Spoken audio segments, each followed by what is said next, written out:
In this tutorial, I'm going to show you how you can delete your Quora space with less than 1 minute. So without any more time wasted, let's get started. First, I'm going to Quora account. You can see this is a home page. So I want to go on here, then click on again on name.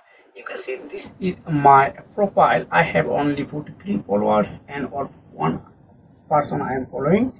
So last 30 days I got around 78,000 views. Then I have it, so I want to delete this space. Go here. Actually I don't have enough time for posting here, so I want to delete this space immediately. So this is the same method. If you are mobile user, this is the same method. Just scroll down, then click on setting button, then scroll down.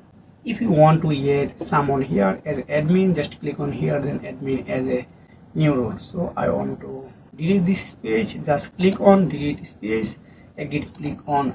If you have found this video helpful for you, please like this video and subscribe this channel for the next video. Take care, goodbye.